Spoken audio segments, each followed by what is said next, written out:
Hi, my name is Atencia, and I'm a Senior Financial Advisor at Nexia, Sydney. Welcome to our video blog series on financial planning for families. In this topic, I'm going to be talking about how to protect your loved ones.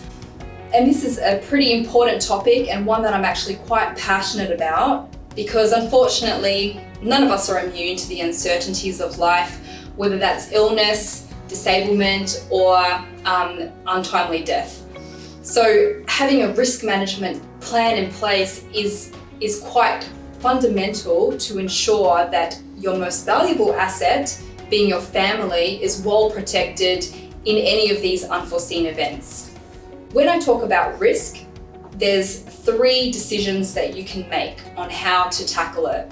The first one is to avoid the risk. The second one is to accept the risk.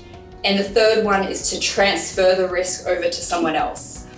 The perfect way to illustrate this is your motor vehicle, and it's something that we can all resonate with. You have 3 choices with your vehicle, and in the event that, for example, you get into a car accident, you can avoid the risk by simply choosing not to drive altogether. You can accept the risk of a car accident and really just bear that financial cost if you do get into that situation.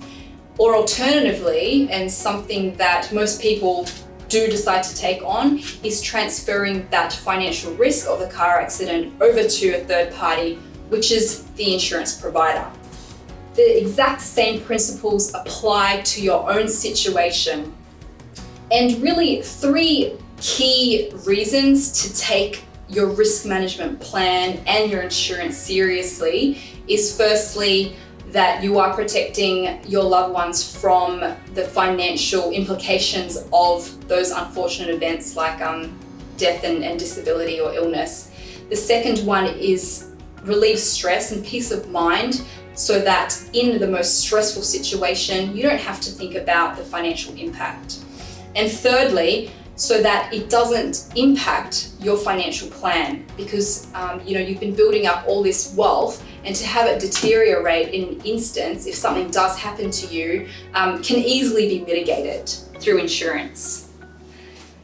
Some of the insurances that you do need to take into consideration is firstly life insurance. So that lump sum payment in the event of your death to do things like extinguish your mortgage or provide capital in order to fund your ongoing income stream. The second one is total and permanent disability insurance. So this is really designed to pay you a lump sum in the event that you can no longer work ever again.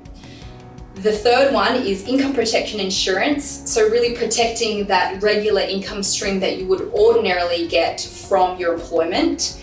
And then the fourth one is trauma insurance, where it is designed to pay you a lump sum in the event of a major medical illness like cancer, heart attack, or stroke. And the purpose of this is to have an additional funding mechanism so that you can really find the best possible medical care. There are a few things to consider when putting together a risk management plan.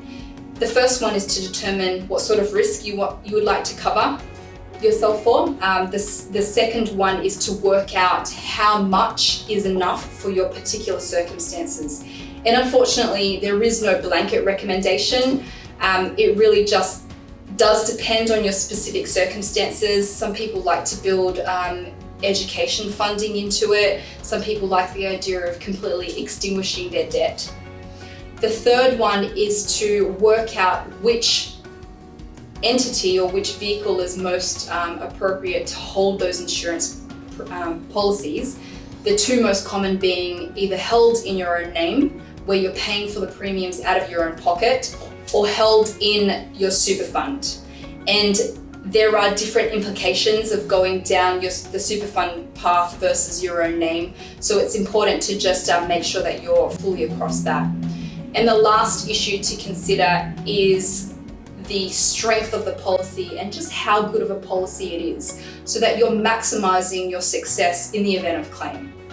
It can be a pretty convoluted process, so if you ever require advice in putting your risk management plan in place, feel free to reach out to us. If you had any questions on this topic, I'd be more than happy to assist you.